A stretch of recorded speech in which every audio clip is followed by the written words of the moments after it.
bacanya apa? Misalnya tulisannya Beijing, bacanya Beijing, ya. Jadi ada perubahan vokalisasi di dalam bahasa Mandarin. Nanti si Romo ikut bahasa Mandarin semester ini. Romo ini Heriadi, ya. Romo Heriadi ini Romo yang masih semangat untuk belajar Dharma. Jadi Bapak Ibu nanti kalau ada ketentuan dari pemerintah bahwa pengajar Dharma Desana harus dari lulusan agama, maka sudah dari sekarang kita antisipasi, ya. Romo ini termasuk rajin, Bapak Ibu yang lain juga boleh, karena dibuka sekarang ini RPL, itu rancangan pembelajaran lampau. Bapak Ibu yang sering punya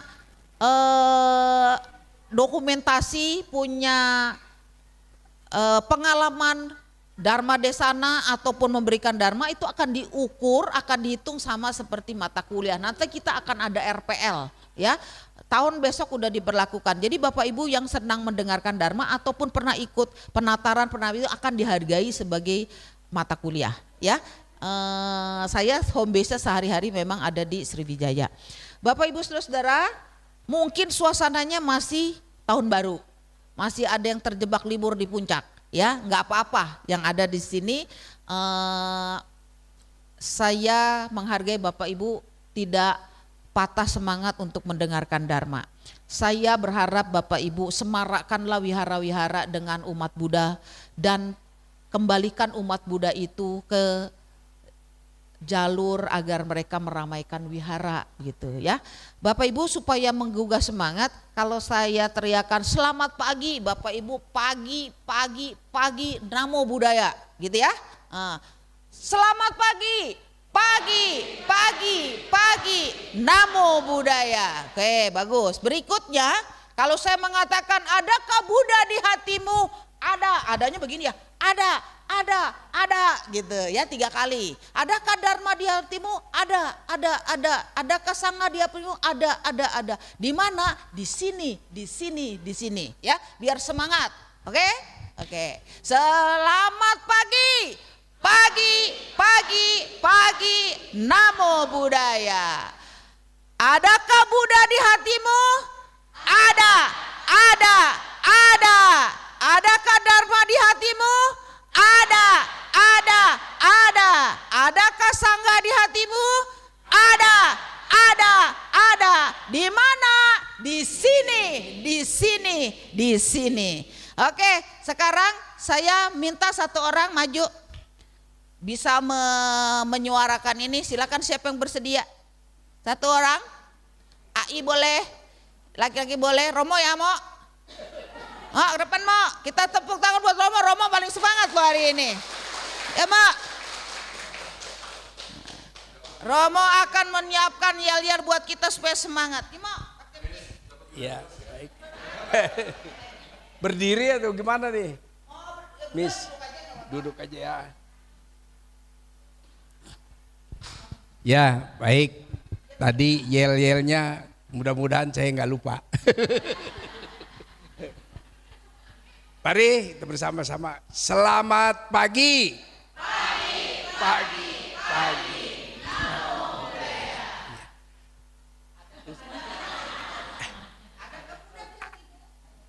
Adakah Buddha di hatimu? Ada. Adakah Dhamma di hatimu?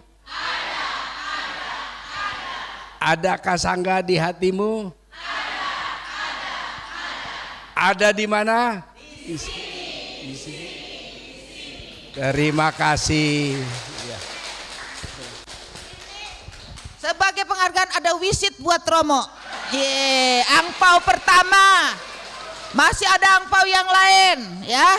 Kata orang Benteng mah taruh di loci biar beranak duitnya, ya. Oke. Bapak Ibu Saudara, ini digerakkan dari situ, ya.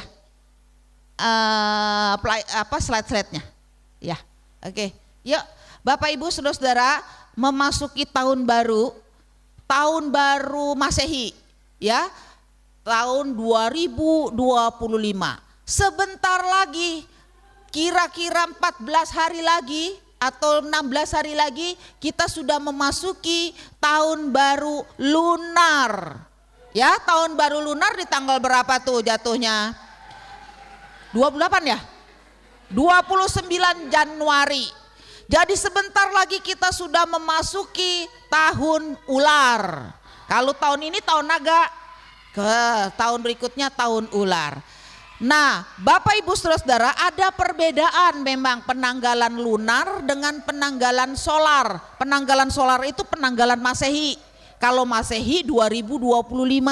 Nah, penanggalan Tionghoa lebih tua lagi, memasuki tahun ular. Kita harus happy-happy.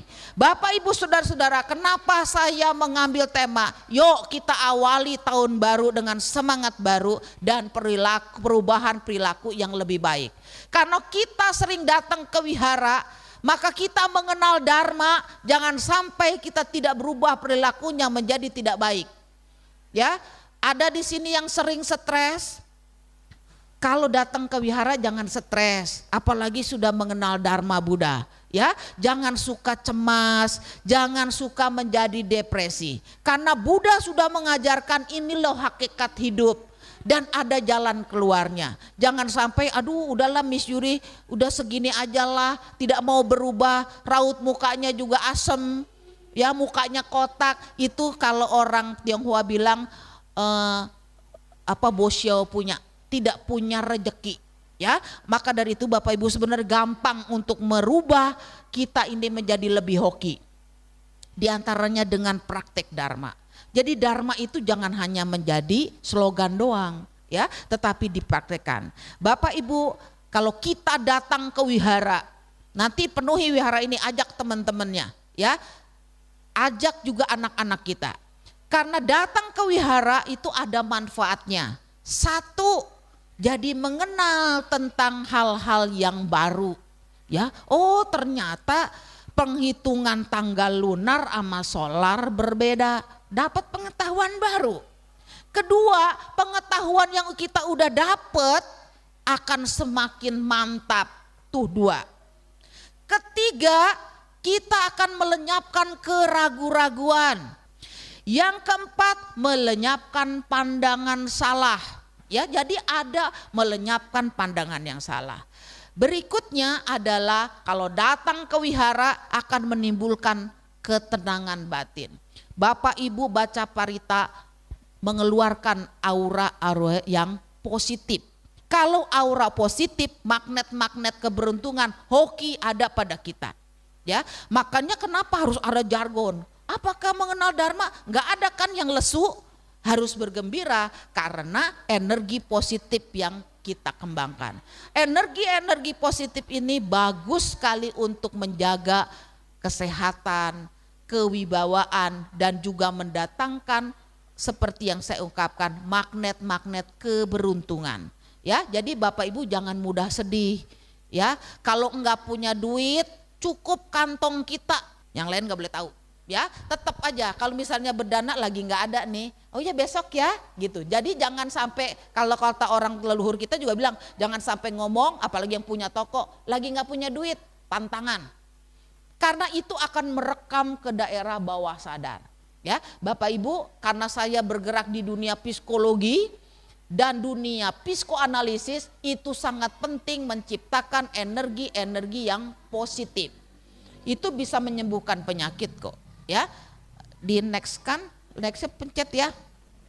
Udah, ya ini ya, saya orang Benteng di Tangerang tahun 69. Jadi CEO-nya CEO Ayam udah 55 tahun sekarang. Ya, jadi memang saya dulu pernah jadi gurunya siapa Mulyadi, pernah jadi dosennya Budi. Ya, Retno. Jadi itu saya melewati. Saya mengajar playgroup pernah, mengajar TK pernah, SD, SMP pernah, SMA pernah jadi kepala sekolah dan sekarang menetap di Sekolah Tinggi Agama Buddha Negeri Sriwijaya menjadi dosen dan juga ketua program studi pendidikan psikologi konseling Buddha. Berat memang, tiap hari yang saya hadapi adalah orang-orang yang perlu saya dengarkan keluh kesahnya. Jadi saya juga berharap nih Romo-Romo Pandita mengasah diri, memfungsikan diri untuk mau mendengarkan penderitaan keluh kesah orang lain. Ya, saya ini S3 yang diakui adalah sekolah pastur.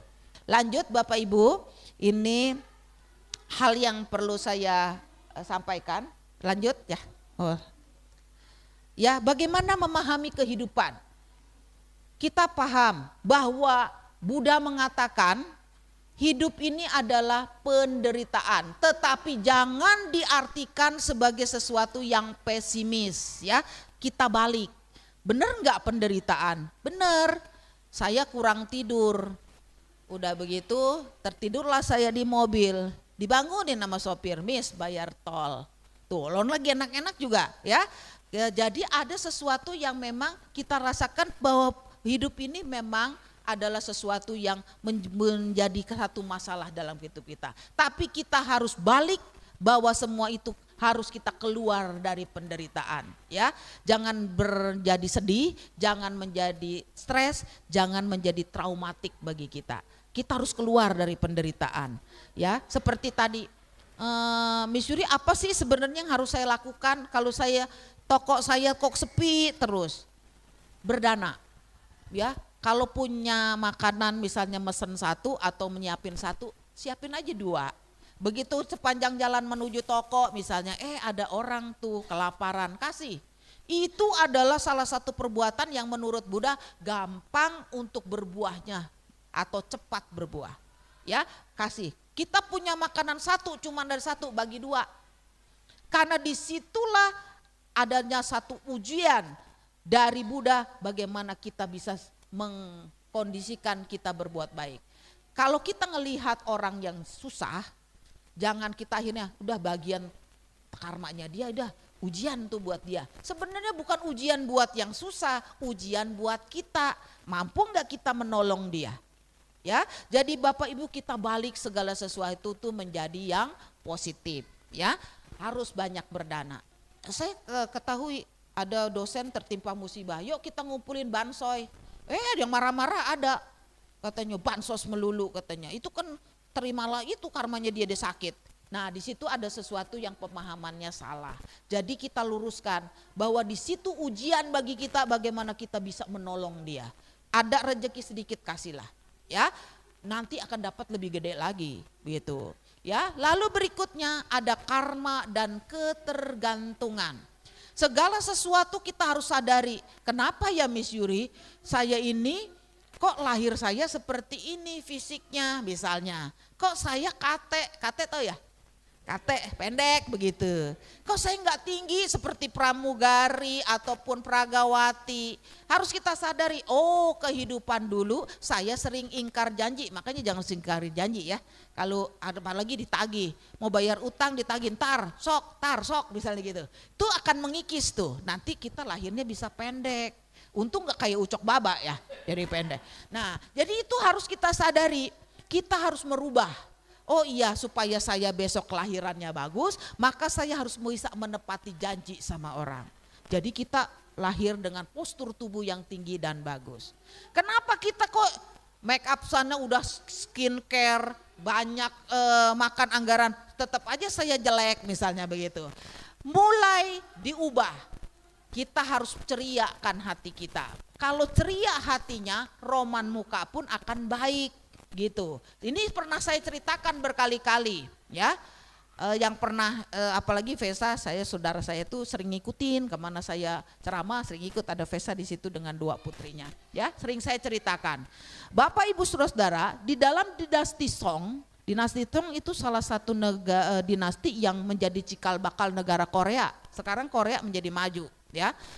Di dalam dinasti Song itu kaisar mempunyai 3 putri yang sangat cantik. Ingat-ingat ya, nanti ditanya yang jawab bisa dapat angpau. Kaisar Song mempunyai 3 putri, Song Ailing, Song Meiling, Song Qingling. Ingat-ingat, Song Ailing, Song Meiling, Song Qingli. Di sini nggak ada yang bawa catatan. Kemarin di Wijagana dicatat sama dia tuh, begitu, bawa catatan dia. Ya, kaisar ini punya 3 putri, Song Ailing, Song Meiling, Song Qingling. Nah, 3 putri kaisar ini dirawat oleh seorang babysitter, seorang wangma perempuan. Ya, satu ketika si perempuan baby sister 3 anak Kaisar Song ini pergi ke pasar lama lah atau ke pasar sini gitu. Di pasar itu teriak-teriak seorang tabib. Kata tabib itu bilang, "Saya peramal terkenal. Kalau saya salah meramal, boleh diturunin nih pelang saya," kata si tabib peramal itu. Wah, si Wang Ma ketiga anak majikan Kaisar Song ini tertarik.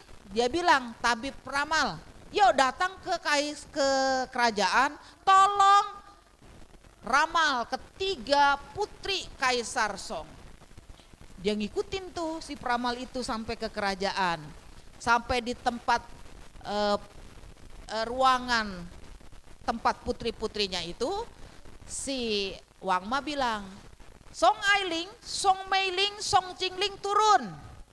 Nih ada peramal nih yang akan meramal masa depanmu." 3 anak majikan itu turun karena balkon kan, turun. Si peramal itu melihat sekilas, terus dia melengos. Melengos apa ya, mau bahasa itu bahasa Benteng tuh melengos. Buang muka. Buang muka kejam amat. Jadi dia berpaling begitu ya. Nah, kalau penceramah orang Benteng begini, mau kadang-kadang campur-campur bahasanya ya.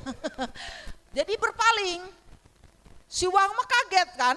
Katanya gini, "Peramal, saya mengundang kamu untuk meramal ketiga putri majikan saya Kaisar Song.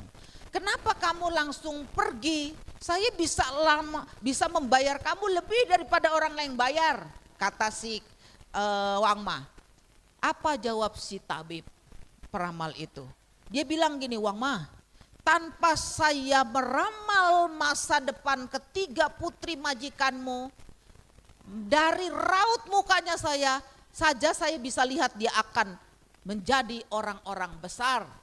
Jadi tanpa meramal, dengan melihat raut muka saja dia bisa pastikan bahwa ketiga putri kaisar ini adalah orang-orang besar. Ternyata benar, yang pertama menikah dengan Chiang Kai-shek, pendiri negara Republik Indonesia dan Republik Cina dan Taiwan. Kedua menikah dengan Sun Yat-sen, pencipta lagu San Min Cui, lagu Republik Rakyat Tiongkok. Kalau kita siapa pencipta lagu Indonesia Raya? Oh, karena bisa jawab nggak jadi itu angpaunya keluar, ya. Kan bisa jawab semua. Nah, yang ketiga menikah dengan jenderal besar di Tiongkok. Maka dari itu cerita dari ini, Bapak Ibu, yuk kita perbaiki muka kita supaya muka kita enak dilihat oleh orang lain. Orang lain juga akan enak melihat muka kita, kita pun menebarkan jasa baik kepada orang lain. Ya, mulai dari sekarang kita perbaiki muka kita, ya. Jangan seperti pabrik cuka, ya mau ya, jadi asem begitu. Mukanya 4 kayak orang Korea dulu, ya. Kita perbaiki dari muka kita. Terus jangan lupa ya, kita harus juga mengenal teman-teman kita. Ada saudara saya Vesa datang Missouri, dia pengen udah lama udah nggak ketemu. Di mana Missouri ceramah, dia datang hari ini. Boleh berkenalan supaya kita menambah persaudaraan. Kalau kita mengenal orang tambah banyak orang, itu hoki buat kita. Karena di dalam perhitungan numerologi dan pace, saya kebetulan menguasai itu ada orang yang kuijinnya temen. Ada di saat susah, kuijinmu pasti temen, cari temenmu. Carilah teman yang banyak, karena satu ketika kamu akan ditolong oleh teman itu. Jadi kuijin itu bukan berupa hanya dewa saja, tetapi juga bisa kuijin itu adalah teman kita, ya. Jadi Bapak Ibu harus kuatkan aura muka kita yang bagus, kuatkan persaudaraan kita.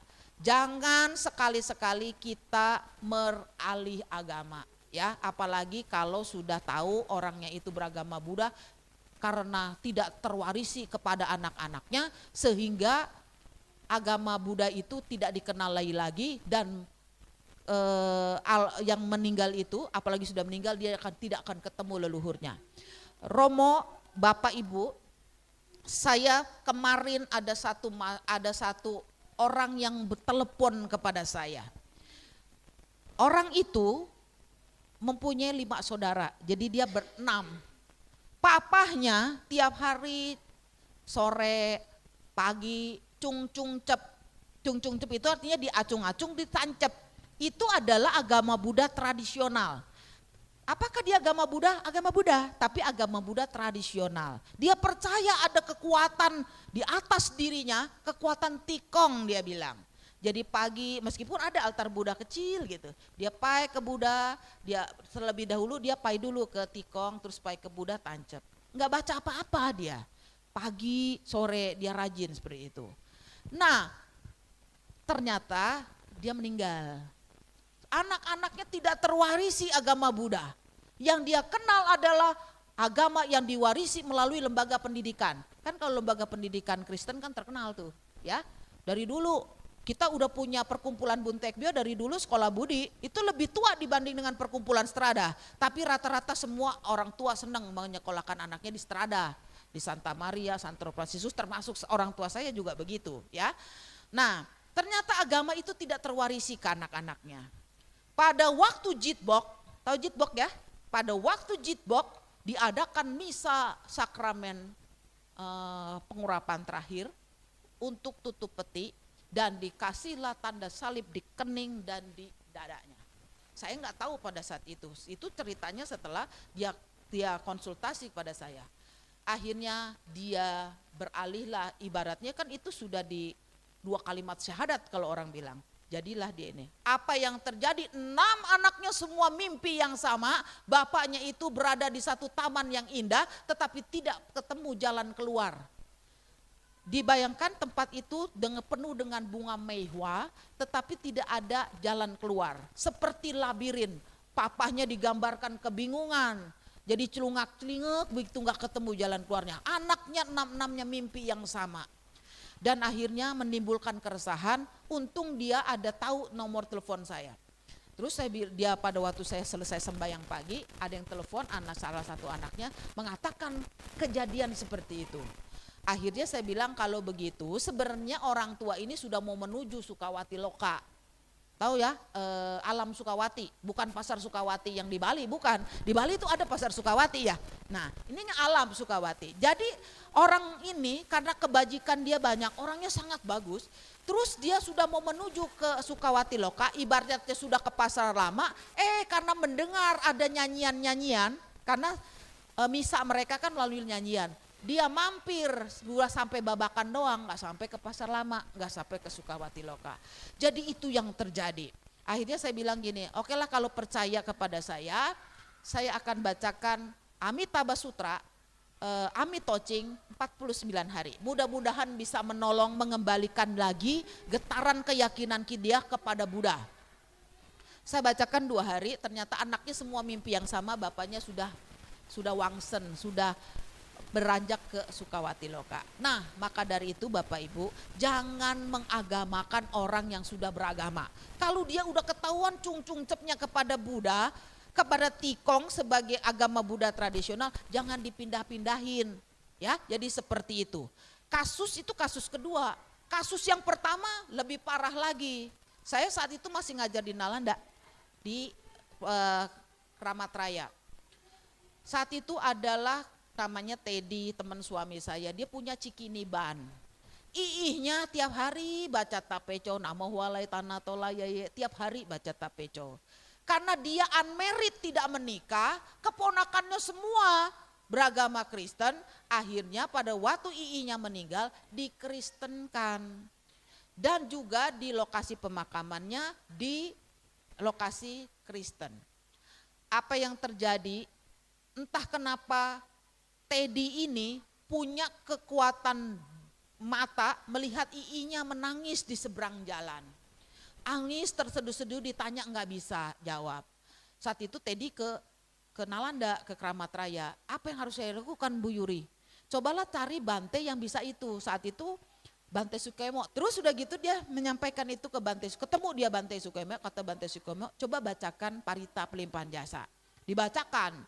Iihnya mulai nyebrang ke depan garasi dia, tapi masih menangis begitu.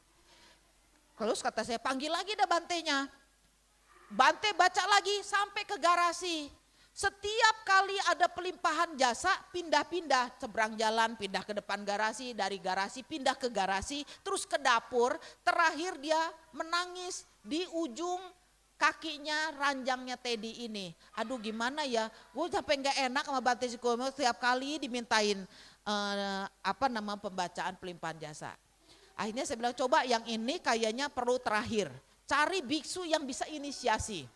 Ternyata benar, dia cari seorang biksu yang bisa inisiasi, iihnya itu merasa tidak nyaman. Dia tidak ketemu leluhurnya sampai compang-camping tidak ketemu leluhur dia. Karena dataran frekuensi yang berbeda. Frekuensi parita, frekuensi liamkeng lebih tinggi ya Bapak Ibu dibanding dengan yang agama lain. Karena Buddha guru para dewa dan manusia, jadi frekuensinya memang lebih tinggi. Akhirnya setelah itu karena dia ada biksu yang bisa inisiasi, dia bilang minta agar dipindahkan kuburannya. Karena ternyata kalau disuguhin itu ada premannya loh di alam bardo juga ternyata. Ya, jadi suguhan makanan tuh diinjek-injek sama preman. Karena kamu bukannya Kristen, kamu tuh Buddha, jadi diinjek-injek. Jadi dari cerita ini akhirnya dipindahkan. Ya digali kuburannya, dicuci tulangnya mau ya kalau orang itu dicuci pakai arak, akhirnya dikremasikan dan disempurnakan jasadnya itu. Udah tidak ngimpi-ngimpi lagi dia. Nah dari itu Bapak Ibu kita lihat satu dari pelajaran ini kita mesti mewariskan Buddha Dharma untuk anak-anak kita. Jangan sampai nanti kita mendoakan almarhum mendiang secara agama Buddha, giliran kita sendiri oleh anak-anak kita tidak didoakan, tidak disembayangkan, tidak diritualkan secara agama Buddha. Ya, jadi wariskan. Adanya budaya-budaya, tanamkan kesadaran itu kepada anak-anak kita. Ada yang begini mau bilang, Miss Yuri saya emang gak jadilah menjadi agama Buddha, saya pindah agama Buddha mah ribet, belum sembayangnya tuh, sesajennya banyak banget. Sebenarnya bukan karena ribet, orang males aja. Kalau kita lihat sekarang komunitas yang paling banyak di dunia ini adalah orang Tionghoa loh. Karena pelimpahan jasanya juga cepat menyebabkan dia lahir kembali. Itu saja secara logika, secara yang bisa dilihat bahwa pelimpahan jasa itu yang menolong leluhur kita untuk bisa kembali. Ya, jadi ada hukum karma dan ketergantungan. Ya, Bapak Ibu tadi saya ngelihat ada satu anak ya. Satu anak yang autis, nanti mesti disembuhin tuh Romo sebelum usia 7 tahun. Karena dia bermain dengan teman kehidupan dulu. Jadi perjalanan kehidupan manusia ada yang seperti itu. Ada yang ketemu Yencing Caucu, ketemu penagih hutang karma. Nah itu karena adanya ketergantungan. Ya, jadi kisah yang ini bisa dianalogikan demikian kalau anak ini. Saya sama Romo Heriadi ini sahabat akrab. Mau kita mesti kemana-mana berdua ya, mau jangan bertepisan nih kita, beradi tanah. Begitu meninggal, kita karma yang membedakan. Romo Heriadi lahir di alam manusia, saya di Arupa. Saya Romo Heriadi seolah-olah ngomong sama saya, orang lain kan gak ngelihat sayanya. Jadi seolah-olah anak itu ngomong sendiri. Nah ini yang menyebabkan salah satu di dalam derajat autisme itu ada tingkatan yang seperti itu. Itu mesti diberesin. Ya, jadi nanti kalau bisa ini diberesin pada saat Cyoko. Saat Cyoko tempelkan nama dia untuk yang Yencing Caucu supaya dia terpesah. Supaya teman yang majak main dia dikasih tahu kamu kesian dia jadi mainnya seperti itu. Jadi dia aktif sendiri tadi, ya sampai ke ruangan-ruangan kita dia nggak bisa duduk diam. Ya, jadi ada yang menjadi Yencing Caucu, penagih hutang karma kehidupan dulu. Di dalam kisah Buddha juga diceritakan, ya pernah ada di dalam kisah Buddha. Ada seorang suami, seorang istri berpasangan. Si suaminya tuh galak sama istrinya, selalu digebukin. Suaminya pulang dari ladang, dia selalu menjumpai istrinya di dapur. Kan kalau perempuan mah nggak jauh dari dapur ya. Gitu. Meskipun sekarang ada wanita karir. Ya zaman di Buddha dulu wanita tuh di dapur. Si suami tuh kalau pulang dari ladang dia pasti ngeburu istrinya. Kalau ketemu ulekan dia dipukulin tuh istrinya sama ulekan. Ketemu ciamsi, tahu ciamsi? Banyak orang nggak tahu ciamsi Bu sekarang nih. Ciamsi itu alat penggoreng. Ketemu alat untuk ngegoreng dipukulin istrinya dengan alat penggorengan. Satu ketika si istri ini berpikir, udahlah saya cerai saja katanya gitu. Dia menyampaikan, kalau gitu kita cerai saja, saya nggak tahu kamu mukulin saya terus katanya gitu. Suaminya langsung lembut, udah nggak apa-apa, mungkin saya hilap katanya. Hilap kok berkali-kali gitu ya. Terus sudah begitu, tidak terjadi perceraian itu. Setiap kali mau perceraian tidak jadi. Akhirnya dia mendengar saat itu bahwa Buddha akan datang ke Jetawana, ke Karawaci. Jetawana, ya. Dia beradi tanah itu si istrinya, saya harus ketemu Buddha, saya harus bisa mendapatkan penggambaran kenapa saya mendapatkan seorang suami yang suka mukulin saya. Ternyata adi tanah wanita ini terjawab, pada waktu itu Buddha ada di Wihara Jetawana, si perempuan ini bertanya kepada Buddha, Buddha Tathagata, saya ingin mengutarakan suatu masalah kepada Tathagata. Apa itu kata Tathagata Buddha? Saya mempunyai pasangan seorang suami yang suka mukulin saya. Saya sudah berkali-kali merasa menderita dengan perlakuan ini, ya. Nah, Buddha itu dengan dibacakunya Buddha itu melihat bahwa di dalam kehidupan yang dulu suaminya adalah seekor kerbau, istrinya adalah seorang penggembala. Nah, si kerbau ini kalau dia jalannya lama dipukulin. Kalau melenguh sebentar dipukulin. Sampai meninggalnya si kerbau itu di hari akhirnya itu karena banyak dipukulin oleh si penggembala ini. Jadi digambarkan seperti itu oleh Buddha. Begitu mendengar itu si istri ini merasa resah hatinya dan dia berkata, Buddha apa yang harus saya lakukan? Satu, kamu harus menyadari bahwa segala sesuatu itu ada keterkaitan dengan dorongan karma kehidupan dulu. Yang kedua, begini saja kata Buddha, dalam kehidupan dulu kamu kalau dipukulin itu pakai rumput alang-alang dan dibungkus dengan tikar. Kamu cari itu rumput alang-alang bungkus dengan tikar, kan kalau dipukul nggak begitu sakit kata Buddha. Oke, perempuan ini menyanggupi dan ingat, satu kali pukulan di dalam kehidupan sekarang akan membalas 100 kali pukulan kehidupan dulu. Jadi ada proporsinya, ya Bapak Ibu udah begitu. Sama nih kalau kita persembahan ke Buddha juga begitu.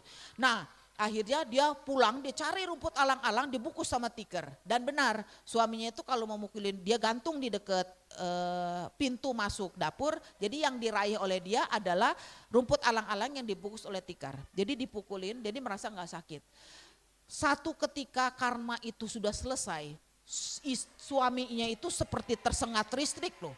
Dia melihat, dia kaget bahwa istrinya sudah banyak biru-biru dan hitam-hitam di kulitnya karena sering dipukulin. Dan dia meminta maaf. Sampai selesai itu, akhirnya selesai karma itu. Ya, jadi ada Bapak Ibu dorongan karma kehidupan dulu yang harus diterima. Apakah bisa dianulir? Bisa. Jadi bisa dikondisikan Bapak Ibu dengan cara apa? Banyak berbuat baik, berdana, function dan pelimpahan jasa. 3 ini yang menjadi bagaimana kita bisa menetralisir keadaan. Ya, jadi Buddha itu menjelaskan begini bukan tidak ada jalan keluar, ada berdana. Nih altar paling 3 kalau kalta leluhur kita 3 harus 3. Apel, jeruk, pir, 3. Karena itu melambangkan panjang umur, sehat dan banyak rezeki. Itu 3 itu mesti ada. Itu ajaran leluhur sih, ajaran Taoism. Taoism mempercayai Mahayana Buddhis, mempercayai Buddhism dengan cara ini. Besok harus ada 3 nih, ya. Karena ini persembahannya ke alam para Buddha. Nah, persembahan ke alam para Buddha itu sama seperti persembahan kepada 1000 bodhisatwa mahasatwa dan 1000 arahat. Nah, kalau berdana saja sepiring, berdana 1000 arahat atau Buddha bodhisatwa mahasatwa. Buddha membuat perbandingan demikian. Kita berdana kepada Kuan Yin, bodhisatwa kan? Udah mencapai satu kearahatan itu sama seperti 100 tingkat kesucian Sotapana yang paling bawah. Itu sama kalau kita berdana kepada Kuan Yin, bodhisatwa sama seperti rahat, itu berdana kepada 1000 Sakadagami. Sama runtutannya. Begitu ke Sakadagami 1000 Anagami dan 1000 Sotapana. Ya, jadi mudah-mudahan ini memperbuat kesadaran kita. Besok siapa tahu buahnya banyak di sini. Jangan punya jadi kayak Buddha jualan buah Miss Yuri kayaknya ada yang begitu ya. Jadi kita harus bisa mengkondisikan satu dengan berdana. Yang kedua dengan fangsen. Fang artinya melepas, sen artinya satwa, melepas satwa. Ada simbolik-simbolik di situ. Kalau kita banyak pikiran, seringkali kita susah, udah ditarik nih bis pikiran, udah bener. Kepikiran lagi hal-hal yang dulu, kepikiran lagi masa depan yang susah, yang sulit, apalagi zaman sekarang ya anak-anak kita itu kalau kita panggil ada kali 10 kali dia nggak nyaut-nyautin. Terus udah begitu kita berpikir nanti tuh dia gimana ya, ada timbul keresahan. Iya sekarang kita masih hidup, anak kita nanti mencari duit pakai apa ya? Karena zaman itu sekarang sudah semakin rumit bagaimana kita harus mencari cerah-cerah kreativitas mendapatkan uang. Maka timbul pikiran-pikiran yang gak bagus. Fungsinya burung ya supaya dia bebas lepas. Yang kedua ada setelah fungsi berikutnya adalah belut. Belut tahu ya? Belut tuh. Kalau kita punya masalah hukum yang tidak tahu putusannya bagaimana, termasuk teman saya tuh si Teddy, dia karena keputusannya itu hukuman penjara saat itu, dia tanpa sengaja yang tadi punya II itu ya, dia saat itu perebut warisan sama enceknya, jadi papahnya menceknya itu perebut warisan. Nah si Teddy ini sebagai anak dari papanya itu membuat rencana, ternyata enceknya meninggal loh. Tanpa senarionya dia menyebabkan enceknya meninggal, dia ketakutan ada kasus hukum. Sampai diikut Pak Bajak berkali-kali untuk menenangkan pikiran dia. Dan di situ saya melihat udah ada pertobatan sebenarnya. Akhirnya saya bilang cobalah pangsen belut berkali-kali. Jadi pangsen belut. Belut itu akan mencari jalan keluar. Jadi kasus hukum bisa diselesaikan dengan cara itu, tapi diimbangi dengan bertobat. Ya harus bertobat tuh, jangan diulangi lagi. Saya bilang Teddy kamu harus bertobat. Saya akan bantu untuk fungsikan kamu, saya ritualkan supaya kamu keluar dari masalah hukum itu, jerat hukum. Akhirnya apa? Itu kasus sudah bertahun-tahun. Nah pada waktu dibacakan putusan sidang, hakimnya sakit perut loh. Hakimnya bisa sakit perut dan akhirnya karena sudah habis masa pengadilan bisa terbebas. Itu yang kasus hukum bisa diselesaikan dengan fungsen belut ya kalau ada masalah hukum. Berikutnya fungsen lele. Kalau banyak hambatan dalam hidup kita. Mau nyari duit dengan jualan minuman, kubrak kagak laku. Mau jualan ini enggak laku. Mau usaha yang lain susah. Ketemu terus hambatan. Maka pangsennya adalah lele. Ya. Berikutnya yang punya masalah kaki, boleh pangsen jangkrik. Itu di pakan-pakan burung kan ada tuh ya, beli aja. Itu supaya kita mengkondisikan, menolong makhluk lain juga menolong diri kita. Jadi pangsennya jangan salah ya. Terus bagi yang jomblo, pangsennya adalah ikan mas koki sepasang. Ya, sepasang. Jangan salah, kemarin ada yang salah, Mo. Bis Yuri, saya nih punya banyak masalah. Pangsennya apa? Saya udah itu, pangsen ikan mas koki sepasang, istrinya dibawa kabur, Mo. Nah, jadi salah pangsen tuh, ya. Jadi pangsen juga punya pemaknaan simbolis sendiri-sendiri, ya, pangsen. Dan yang jangan lupa pelimpahan jasa.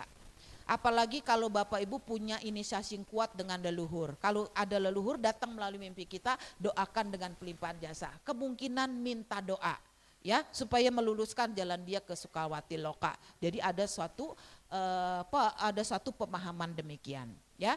Lalu berikutnya yang Buddha harus terangkan adanya kesadaran dan pembebasan sadar.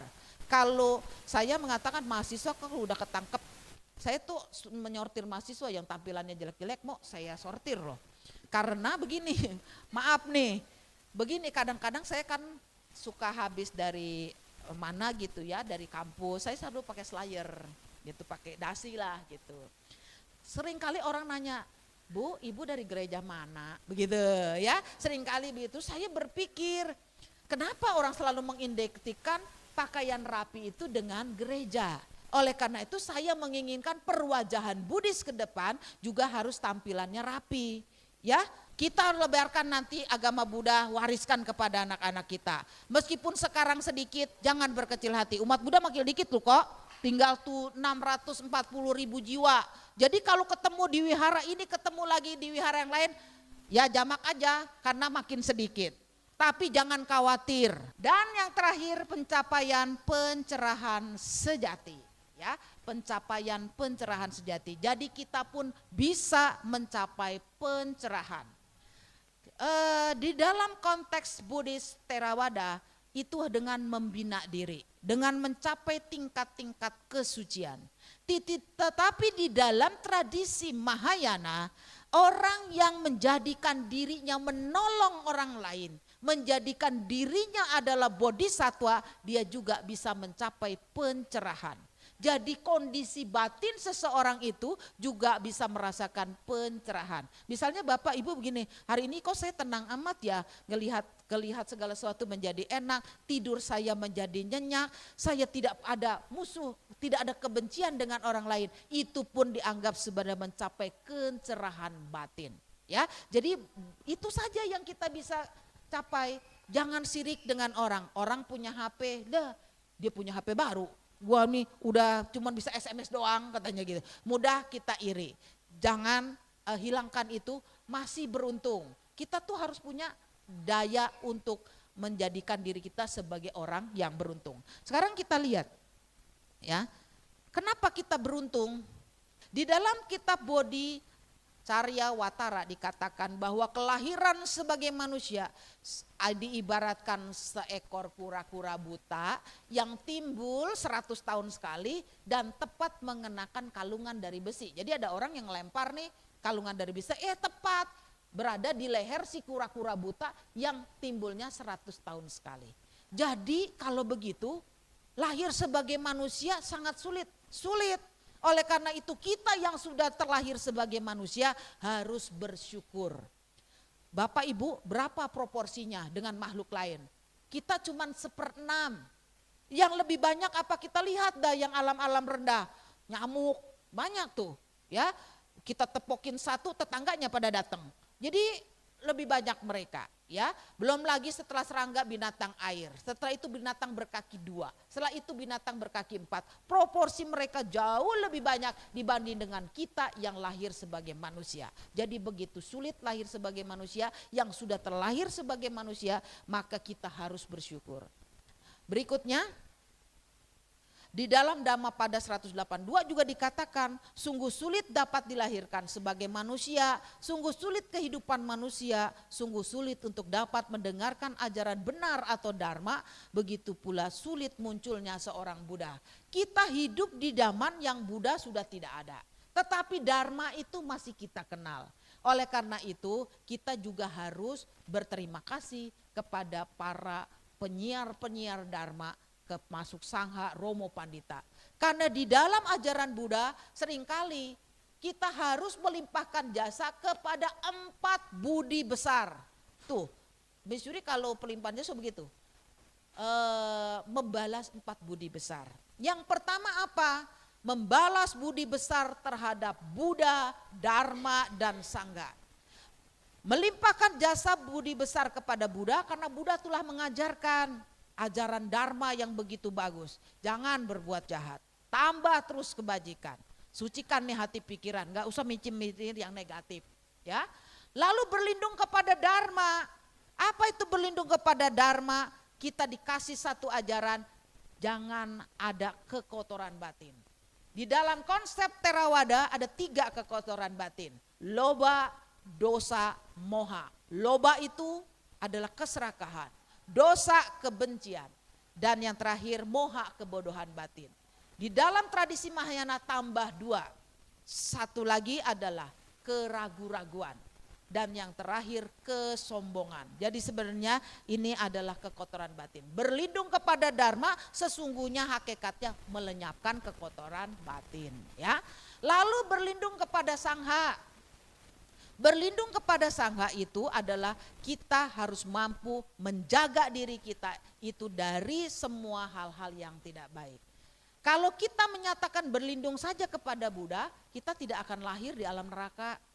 Berlindung saja kita menyatakan berlindung pada Dharma, kita tidak akan lahir di alam asura atau alam-alam menyedihkan dan tidak lahir lagi di alam binatang. Ya, tenantiasa kita mengatakan budang saranang gacami, damang saranang gacami, sanggang saranang gacami. Buddha sudah menjamin kita tidak bisa lahir di alam-alam yang rendah.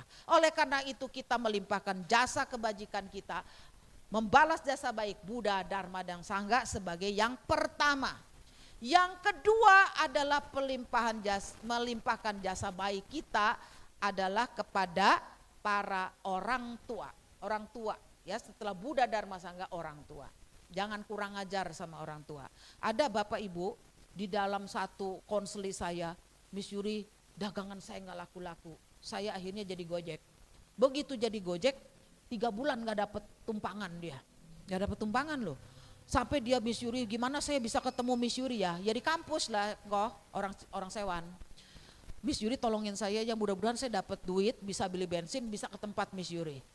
Tiba-tiba pagi itu ada yang telepon, ada yang nyewa, dapat 54.000 ke daerah Semanan. Nah, dapatlah dia untuk beli bensin dan bisa nemuin saya. Apa yang terjadi sebelum sampai kampus saya, ban motornya meletus 54.000 dia mesti ngebenerin. Ya, sampai itu kalau orang mah apes jasa gitu ya, gitu. Sampailah dia ke ruangan saya, akhirnya saya dengarkan. Dari hasil observasi yang mendengarkan, ternyata saya bilang, kok engkau pindah keyakinan? Iya Miss Yuri, sudah hampir 2 tahunan lah. Terus apa yang kau ini kan? Ya saya udah gak cek cap, gue gak suka sembahyang lagi ke orang tua. Altarnya masih ngejogrok, kata dia begitu. Altarnya masih ada katanya gitu. Engkau gak bisa. Ya coba cek cap gue ini engkau tetap pelimpahan jasa kepada orang tua, kepada leluhur. Miss Yuri saya gak punya duit. Oke, saya kok ongkosin, kok belilah buah apel, jeruk atau apa, persembahan jasa kepada leluhur. Ternyata itu membuka rezeki. Seminggu kemudian dia cerita, Miss, udah ada perubahan nih Miss Yuri ya, tumpangan ada lah Miss buat makan sehari-hari, kata dia begitu. Baguslah kok gitu. Persoalan itu muncul kemudian setelah dia bilang begini, Miss Yuri, hari-hari ketutup, tetapi kata dia, nih kontrakan rumah belum bayar, kata dia gitu. Waduh gimana ya, saya ini kan petunjuknya kok engkau tidak tidak hap dengan agama yang kau anut sekarang, pindah lagi. Terus akhirnya dengan berhati dia bilang, oke, saya akan menuruti saran Miss Yuri. Akhirnya dia menyatakan diri lagi menjadi Buddha, dia umat Satsada gitu ya di daerah Rawakucing. Sekarang kehidupannya lebih bagus. Jadi Bapak Ibu jangan serta-merta ngelihat itu lebih bagus, lebih indah, lebih happy, tetapi kita tidak punya darah keturunan dengan agama leluhur kita. Agama leluhur kita ada 3, ya, boleh Tao, boleh Konfusianis, boleh Buddha. Ya, di dalam diri orang Tionghoa itu sinkretisme antara Buddhis, Konghucu dan Theravada. Kenapa itu ada asal-usulnya? Nantilah kalau saya ceritakan datang lagi sini, ya. Jadi Bapak Ibu, termasuk nanti saya kalau berkenan mau mantra-mantra Buddha, karena saya konseling teistik. Jadi penggunaan mantra-mantra Buddha, ya. Jadi seperti itu. Yang ketiga adalah jasa baik guru. Jasa baik guru kita, ya, guru di sekolah atau orang-orang yang kita kagumi, nasihat-nasihatnya kita dengarkan. Yang terakhir adalah pelimpahan jasa kepada makhluk-makhluk lain yang menjadikan kita bisa tercerahkan. Karena begini, di dalam Wajrayana itu dia tidak ciacai loh kok, jadi tidak vegetarian biksu-biksunya. Terus saya tanya, kenapa tidak vegetarian fase? Karena sebelum saya makan dagingnya, saya melimpahkan jasa baiknya untuk ini, karena dia merelakan dirinya untuk dipotong dan akhirnya menjadi hidangan saya karena jasa baik. Itu pun harus dilimpahkan jasa. Jadi ada 4 perlimpahan jasa baik, ya. Yang pertama Buddha, Dhamma, Sangga, orang tua, guru, dan yang terakhir adalah makhluk-makhluk lain. Berikut Bapak Ibu, saya cepat saja sudah jam 11. Jadi inilah perumpamaan perbandingan statistik jumlah manusia. Ya, manusia lebih sedikit dari binatang, lebih sedikit dari makhluk neraka. Jadi yang makhluk ke neraka banyak, ya. Nah, ini karena kita lahir manusia, karena kita mempunyai disiplin moral yang baik dalam kehidupan dulu. Kita mempunyai 6 kesempurnaan yang menyebabkan kita lahir menjadi manusia. Pertahankan itu. Dan kita menjadi aspirasi motivasi. Ya, sudahlah, misalnya datangan orang yang bersedih, saya doakan ya. Jadi doa itu penting ya. Kalau kita menemukan orang, saya bantu doa ya. Itu membuat aspirasi. Itu pun menjadikan kita lahir bisa menjadi manusia. Ya, Bapak Ibu, sebagai alasan utama yang membuat kita hidup berkah, kita lahir sebagai manusia. Lahir pada saat ajaran Buddha masih ada dan bisa praktik dharma. Berikutnya, refleksinya yang pertama, kita mulia lahir sebagai manusia. Oleh karena itu manfaatkan kehidupan kita ini dengan penuh syukur dan hidup dengan penuh kesukacitaan. Ya, apapun yang terjadi kita ubah menjadi lebih baik. Misalnya gini, ada tuh mahasiswa, ih Miss Yuri saya tuh kesel banget sama teman saya, dia mah jealous banget sama saya, setiap kali saya berbuat apa selalu dikomentarin sama dia. Kita balik suasana negatif itu menjadi positif. Oh, berarti dia perhatian sama kamu. Kamu mesti bersyukur, kamu menjadi lebih sabar ngadepin dia. Kita ubah menjadi energi yang positif, ya. Berikutnya, belajar Dharma Buddha harus menjadikan kita lebih baik. Sadar untuk berperilaku lebih baik.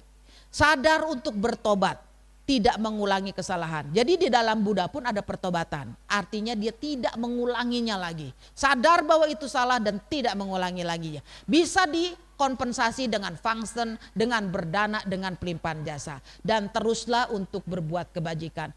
Dia mah sirik sama kita Miss Yuri. Udahlah saya mah gak mau dana sama dia, jangan. Tetap danain buat dia. Ya, jadi terus berbuat kebajikan. Dan slide saya yang terakhir, memiliki kesehatan mental yang prima. Kondisi batin kita harus baik, harus tenang, ya, harus bisa bersabar. Dan kita menjadi orang yang gembira dimanapun kita berada. Itu harus menjadi pegangan kita sebagai orang yang mengerti Dharma. Jadi jangan yang sudah sering ke wihara tetapi stres mah jalan terus begitu ya. Jadi harus bisa mengcounter diri kita ya. Oke, ini slide saya yang terakhir. Selanjutnya saya buka pertanyaan berapa nih Mo? Ada yang mau bertanya nggak? Saya tawarkan dulu, ada yang mau bertanya nggak?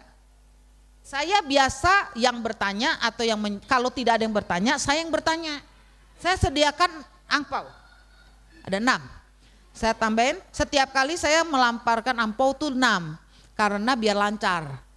Kalau 8 hoki, 9 itu waduh sudah sempurna. Tapi saya pikir saya harus lancar-lancar sajalah gitu.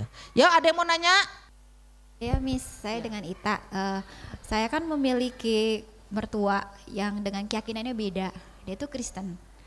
Nah setiap kali saya pelimpahan jasa itu untuk mertua saya. Cuma saya nggak selalu bilang sama keluarga ipar, karena keluarga ipar itu dengan keyakinannya yang kuat Kristen itu kan selalu bilang, oh kalau itu kan mama papa itu udah di surga katanya gitu. Tapi pernah suatu waktu saya tuh mimpi mertua saya dalam keadaan yang compang-camping. Dari situ saya ajak suami saya, ayo kita pelimpahan jasa. Nah dengan pelimpahan jasa tersebut apakah mertua saya bisa lebih baik lagi? Terima kasih Miss. Jadi pelimpahan jasanya nih dari Buddha ke Kristen. Apakah nyampe? Lebih nyampe karena kita lebih tinggi frekuensinya.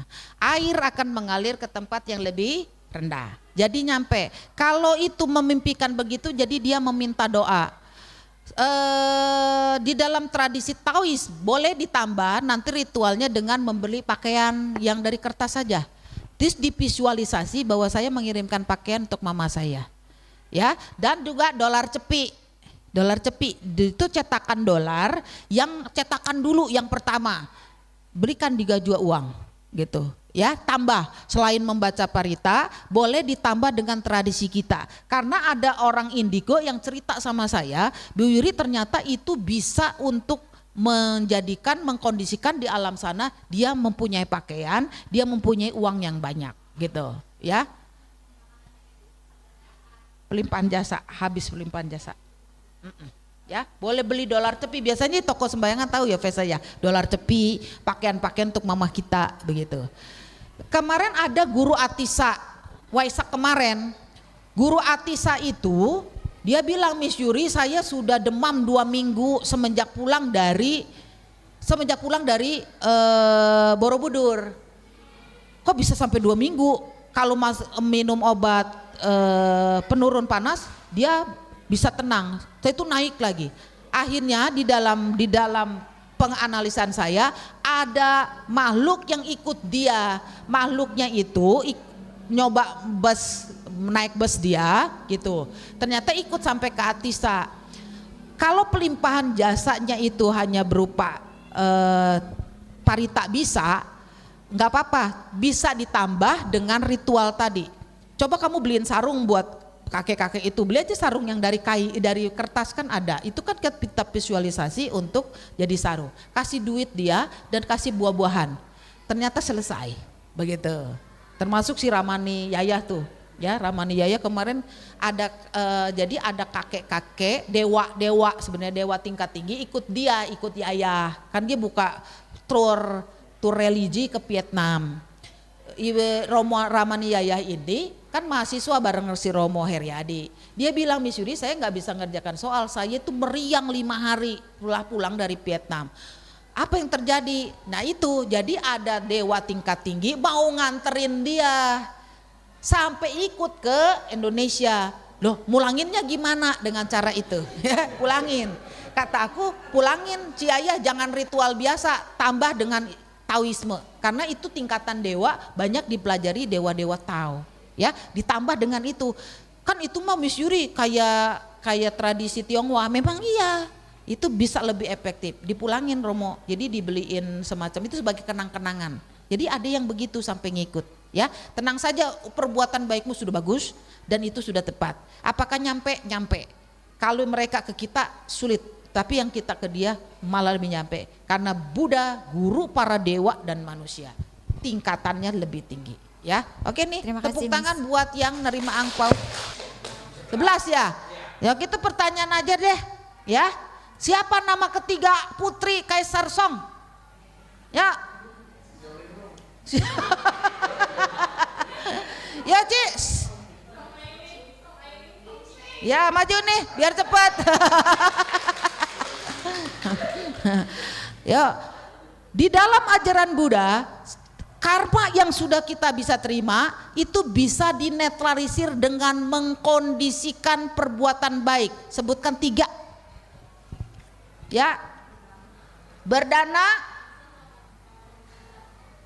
pangsen, pelepasan fatwa, pelimpahan jasa. Oke, maju sini. Masih ada 3. Ya. Lanjut berikutnya.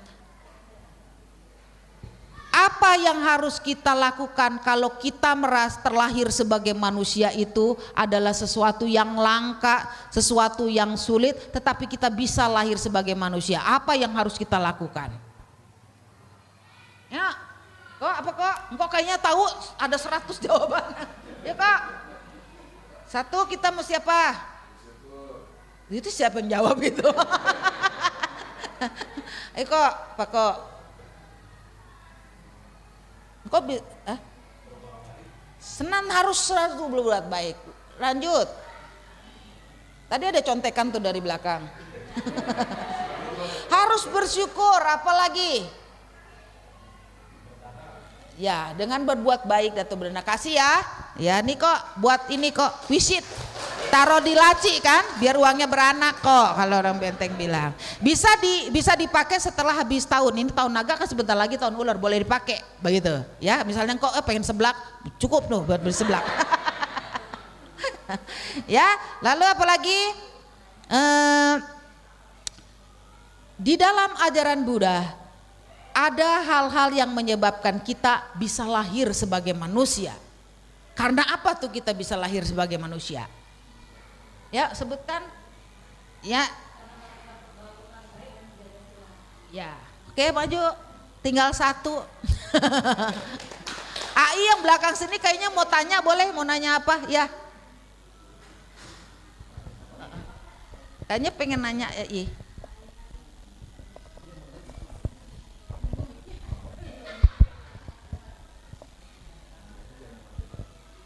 Pagi Bu, Saya mau nanya, saya kalau soal penyakit operasi apa saya langsung represi gitu. Kenapa ya? Kenapa soal-soal penyakit? Iya, kalau soal ada operasi apa saya langsung represi, naik darah tinggi. Pikiran. Depresi. Oke, yang sering depresi. Kalau depresi itu tingkatannya lebih dari stres, ya. Jadi harus ditanggulangi. Takutnya nanti malah ada penyumbatan karena saring depresi ada penyumbatan, itu yang sering menyebabkan kita menjadi stroke. Yang pertama bisa dengan melakukan meditasi, ya, meditasi. Kalau misalnya nggak suka baca parita, itu untuk akan muncul enzim-enzim tertentu yang bisa melancarkan peredaran darah, melancarkan semua saraf-saraf yang mati. Itu parita, meditasi bisa, atau liamkeng, ya, selain parita bisa liamkeng. Jadi itu bisa dilakukan seperti itu. Atau kalau minta misalnya untuk penguat mau minta hu boleh, tapi saya nggak bawa hu, nggak bisa nulis hu hari ini. Boleh minta hu atau minta ke lewat siapa, kantor saya. Tapi kalau nerima hu harus cepet dikasih ya, jangan dimampirin, kata orang Benteng itu nggak boleh dimampirin. Nanti boleh dengan air mantra dan minta hu sama saya. Tapi paling tidak yang bisa dilakukan untuk diri sendiri adalah meditasi dan baca parita, ya, baca liamkeng. Itu akan ada muncul enzim-enzim penyembuh, ya. Oke. Nanti kalau mau minta mantra saya kasih mantra. Bukan mantra Pak Tarno, bukan. Lalu wah, mantra Pak Tarno, tolong bantu ya, gitu ya. Oke, begitu ya. Oke, Bapak Ibu Saudara, semoga bermanfaat. Jadikan pengetahuan ini untuk memperbaiki kehidupan kita, ya. Oke, terima kasih ya. Namo Buddhaya. Namo Oke, selamat pagi. Pagi. Namo Buddhaya. Adakah Buddha di hatimu? Ada. Adakah Dharma di hatimu? Ada. Adakah Sangha di hatimu? Ada. Di mana? Di sini. Oke, terima kasih, tepuk tangan yang panjang.